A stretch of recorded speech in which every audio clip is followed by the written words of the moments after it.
And we are recording. G'day folks, how's it going? Sentry Gun here. And this is going to be a quick video. I don't want to take too much of your time because I'm kind of running out of it as well. Unboxing video. What we have got, I've received a package from Massdrop. And this one, pretty much had the shit kicked out of it before it got to my house. The box inside the box is alright, but this one's pretty special. You remember that movie, Ace Ventura, Pet Detective? You know that scene at the start where he's walking down the street, he's punting that box down the street? That's pretty much what I got on the way here. So, what we have in the box, you're going to be able to tell by the title of this video, so, you know, take the surprise look off your face, is the Hifiman HE350. It's a Massdrop special. The HE300s normally don't carry this chassis. This is the chassis that Hifiman uses with their headphones, the HE400 series, and a couple of others. I'm not quite sure, I'd have to look it up. But I thought I'd just do a quick unboxing with you guys. We'll see if I've even got time for a first impression, but I've got a lot of work to do. Over the next couple of days, I have got 709 kilometers of driving to do, plus about 7 or 8 hours work in that, and it's now Thursday morning at 9 AM. So I'm running out of time before the weekend, but let's take this thing out of its box and have a look at it. Excuse the rustling plastic, I'm sure that doesn't sound great in the microphone. Lock some tape off this bad boy for you.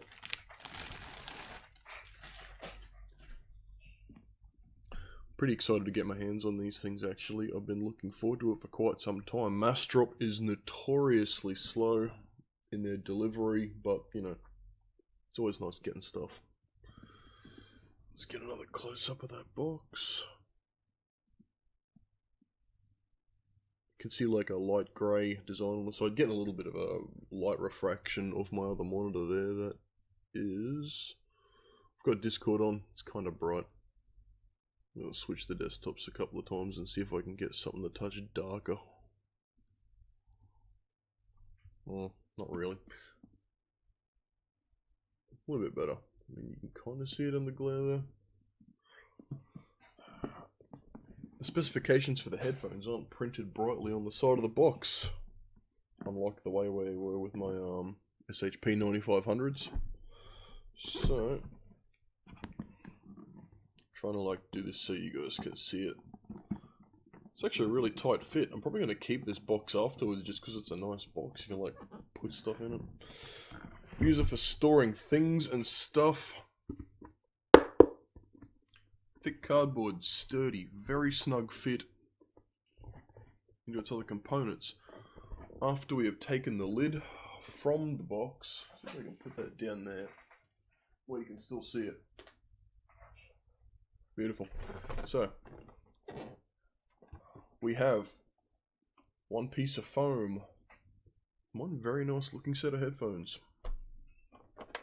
So, stick my finger in here, we have got one cable. Let's take some twisties off it.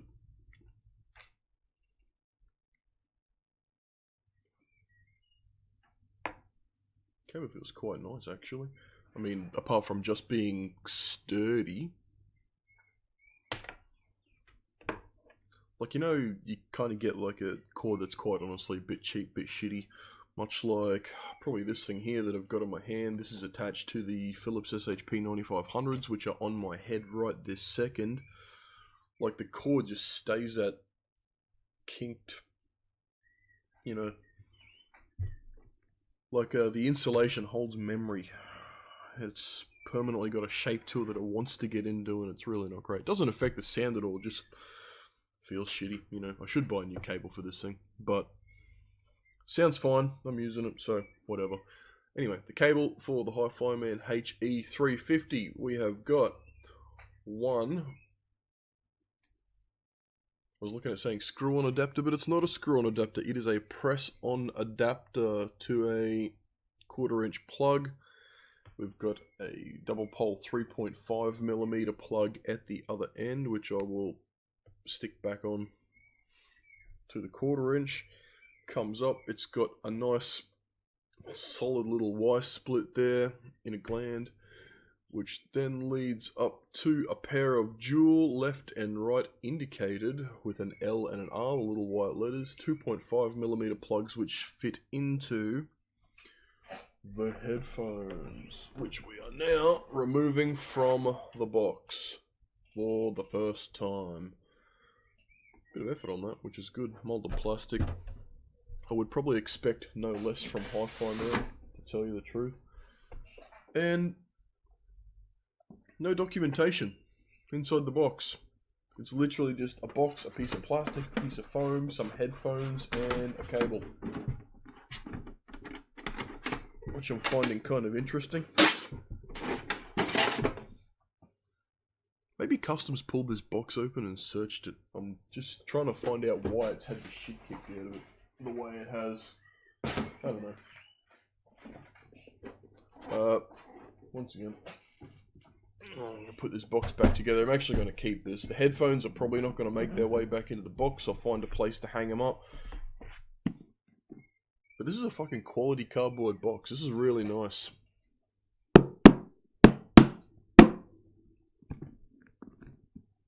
This would support the weight of a small child, like standing on it or using it as a seat. It's that kind of box. I reckon it could handle 20 or 30 kilos on it.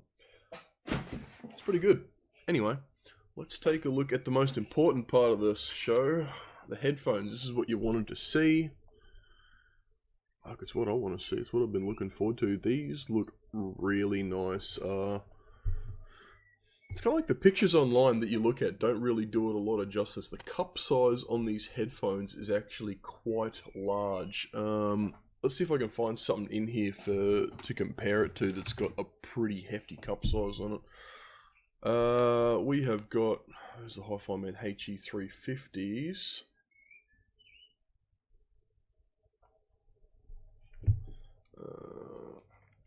I'm going to break out the DTs. Biodynamic DT990s, which have got a fairly decent cup size as well. Putting them beside each other, the Hifimans are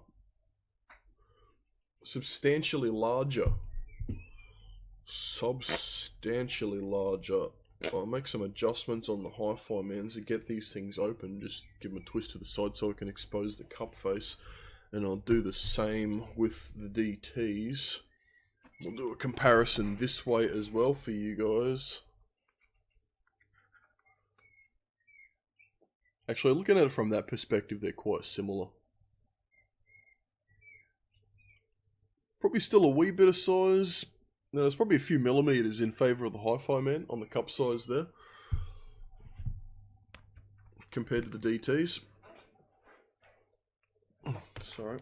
Let's pick that cable up off the ground. Attached cable on the DTs. No attached cable on the Hifimans.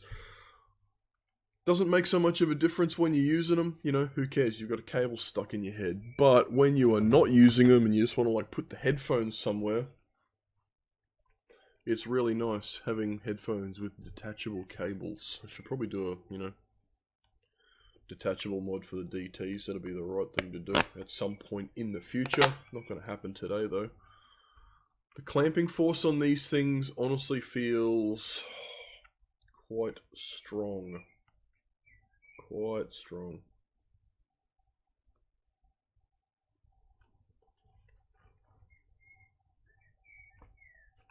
Much stronger than on my DTs, which are probably, I don't know, probably like the benchmarking clamping strength for a set of headphones. Let me take these things off. These are the other headphones I have that I would say have the largest ear cups on them. And as we take a look at these side by side, once again you can see the Philips SHP 9500 cups are, Jesus, let me get that right to the camera, they're still larger than the HE350 cups. They've got the width, they've got more height. These are a really nice set of headphones. Like, they're cheap, but they're pretty good. Anyway, we're not talking about those. We're talking about these. Let's put them on, have a look at them, have a feel. left, right, left, right. Adjust the clamp for my big fat head. The clamp itself, the headphone clamp, it's this component here that I've got my fingers on, this is plastic. The inner band that we can feel here is it's leather. It's definitely leather. I can feel that. It feels like it's got a little stiffener inside it, like between two sheets of thin leather here, with a slight layer of padding across the underside, and like a plastic leaf on the inside of it there, which sort of helps it hold its shape, keep general, I don't know, comfort across the head. The adjustment works, it clicks up and down. You can see like the holes lined up along the side of the spring steel headband across the top there. And it just, you know, clips on. So that's quite a firm action. This feels like it's not going to wear out anytime soon, which is good. Good for me. I've got a big fat head and I don't want my head to wear out my headphones. Let's put them on. Have a feel.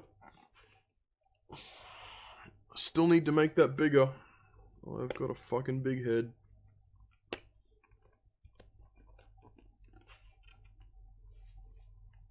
There we go.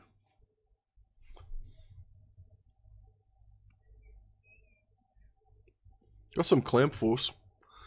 It has got, like, I'm not sure what you guys, you know, kind of headphones you've got at home for comparison. I'll probably need to get a few more sets just so I can make comparisons, but the clamping force is substantially stronger than the Philips SHP 9500s. It is, quite honestly, substantially stronger than the DT 990s, which, I don't know, I've heard some people say they find the clamp strength on these quite strong or pressing, but I really don't, honestly. This is a nice, you know what I mean, springy, pretty soft clamp force, set of headphones.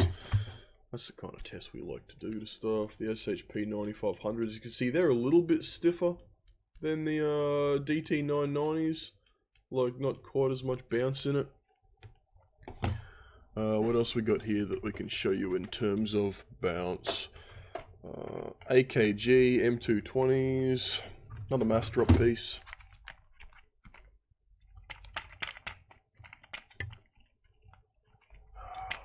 The clamp, actually, that like really springs back together firmly there, but the clamp force on these isn't quite as strong as you'd suspect. It's kind of like the shape of this double rail assembly they use here, which is responsible for that in a lot of ways. Holy fuck, I'm making a mess of my cables. It's alright, it's not going to be my problem. I'm leaving the house for a couple of days for work. We spoke about that earlier. Anyway, let me stick this back where it fits. Get over there. Go on, fuck off. Right. And the HE350s. Let's just check, you know, a bit of a clamp force test on these. This is at max extension as well, by the way, not even pulled in, but just so you get some fucking bearing on the clamp force. I'll pull that and sort of, that's a snug fit on my head. Don't know how it's going to feel on your head. Maybe you like tight clamping headphones. Doesn't feel like it's exerting enough pressure to, like, you know, hurt me or make my ears, I don't have eels, I have ears. Doesn't make my ears feel weird or anything like that. The pads honestly are quite nice. They feel like, it's not velour, it is like a soft felty fabric type thing with the inner just driver face cover there, nice soft fabric. It's not like a sheet of foam or anything like that. I mean, I haven't taken these things right apart yet to check to see. The pads appear to be quite similar to the Bayer pads in terms that there's a little lip on the inside there that these run around the face of. So I could pull these out and change them with something else, but the pads feel quite nice, honestly. I think the clamp force is going to be the thing that takes the longest for me to get used to on these headphones. How do they look? Kind of square, isn't it? They got the square Hifiman frame. Well, they look nice and they feel nice. Let's see what they sound like. Going to unplug the SHP 9500s. We're going to set it on low gain. We're going to turn the volume down on the shit Jotunheim. We're going to plug in the Hifiman headphones. The lead on these is quite short as well. That's actually a good thing. That's a good thing. I'm a person who sits at a desk when I listen to my headphones. I'm not running around the house dancing around the living room for it, so I have really no need for like 6, 8, 10-foot cords, which very commonly feature on a lot of headphones. So I don't feel bad about that at all. I quite like it. Let's just make sure we line up our L's and our R's when we plug these in. One 2.5mm connector. Two 2.5mm connectors. Left and right. I'm going to have to twist this headphone around about 7 times to straighten all this shit out, but whatever, Trev. Alright, where's my mouse? Let's put some music on. This will be a bit of a bleed test as well. I mean, once I get the sound going, you guys will hear if it's leaking or not, so that's something. Obviously, this is just going to be like a first impressions. I can't give you a full commentary on these headphones and tell you what they sound like in comparison to other stuff, unless there's anything that just jumps right out and grabs me by the balls immediately.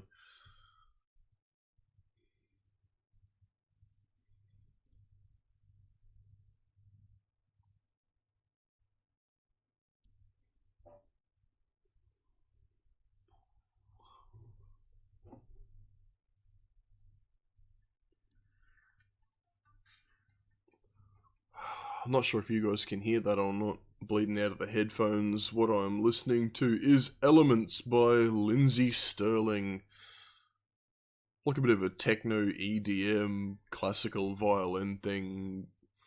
There's a lot of layered bass in there, there's a lot of high stuff, so there's detail to focus on as well as, you know, drum beats, rhythmic stuff, and electronic bass lines flowing underneath, so it's good all-round test. How do things sound? At the moment, I would call these headphones well and truly listenable. I've got the Jotunheim on low gain and the volume dial at approximately 11 o'clock, so we're not even at midday yet, and this is, you know, well and truly loud enough. I'm in a quiet house, though, at the moment. You know, doors and windows are closed. I can't hear the traffic going past. The missus isn't in the background watching TV or anything like that, so, you know, I'm probably going to have them louder at prime time, if you know what I mean, but these sound pretty good now. In terms of sound of the headphones,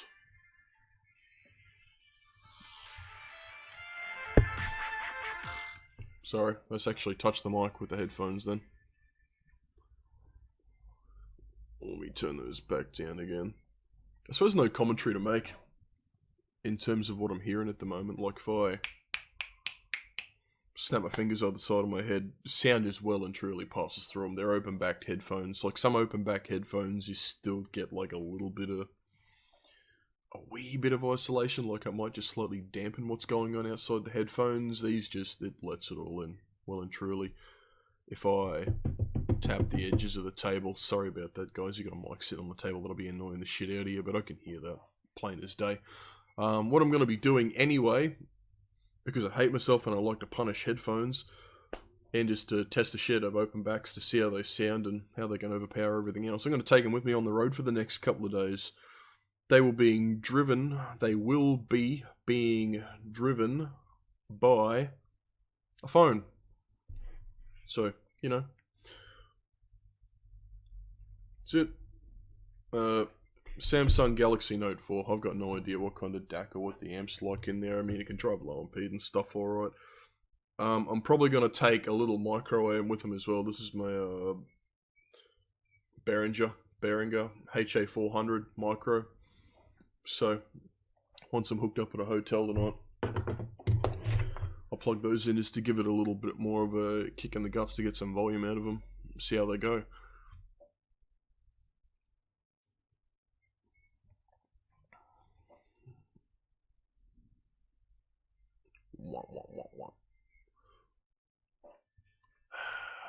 tracks to test on that I like.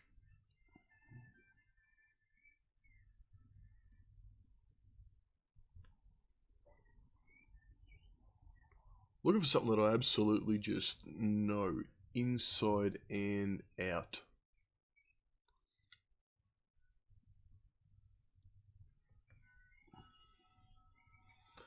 Radar Love, Golden Earring. I've heard this song about 400 billion times.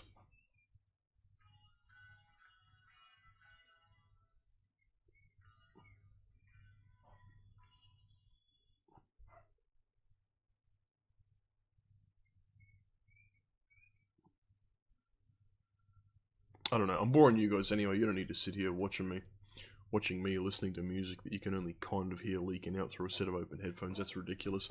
I'll get back to you all later on with a actual review other than just first impressions. But first impressions, they do sound good. Nice headphones.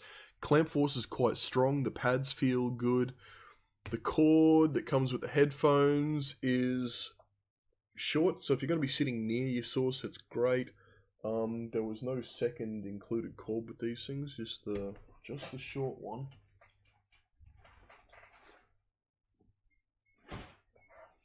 So, yeah. Not sure if it was meant to be a longer one or not. I need to check up on Massdrop for that, quite honestly. So, pad's good, feels nice, construction sturdy, cups very large.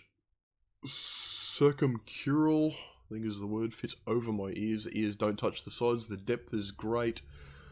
The cups are quite large.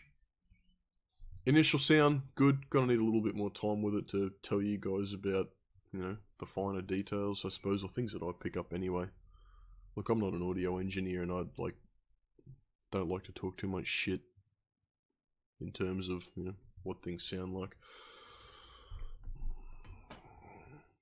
So, I'll catch you guys later on. I'm going to go and give these headphones a flogging on the road for the next couple of days, and I'll get back to you. Something else to check out as well that's coming up. I didn't do like an unboxing video or anything for this, but I've received recently my Brainwavz 336, the tube amp, which is awesome. So I'm going to be listening to these headphones on that, as well as this stuff. Shit Jotunheim, Shit Stack, Morty 2 Uber, Magni 2 Uber, the little Behringer Micro HA400. That's really not going to get any exercise, to tell you the truth. I'll take it out with me, but whatever. The FX Audio DAC X6. I'll probably go plug it into the computer at some point. Hang on. Oh, check that out. That's a good effect. Down the rabbit hole. Let me tuck that cable back there. Anyway, thanks very much for watching, guys, and congratulations if you stuck with it this long. I was sort of like planning on just doing a 5 or a 10-minute video here, but I wound up rambling for fucking ages, as I do. I'll catch you all next time. Thanks very much for watching. Things I've got coming up at some point in time. An actual proper, let's talk about the Philips SHP 9500 review. The AKG M220s, I'm not sure if I did a review on those. I think I did, because I had been wearing them for a while by the time I posted it. Have a little bit of chat about the Shit Jotunheim and the Brainwavz 336. So that's cool. Probably the last set of headphones I'm going to buy before I start looking at one. I need some closed headphones. All my headphones are open. I like, you know, open, clarity, detail, ears can breathe, things are comfortable. I need to get some closed ones, because if I'm out in public or running around, an open headphone really doesn't do me a lot of good when the entire world's pouring into my ear. And I need to get some nice ones as well. I'm thinking about getting a set of planar magnetics. So I was looking at, once again, Hifiman, the HE350, 400i, 400S, one or two. Probably going to be looking at those next up. Anyway, thanks very much for watching, guys. Sentry Gun signing off, and I will talk to you soon.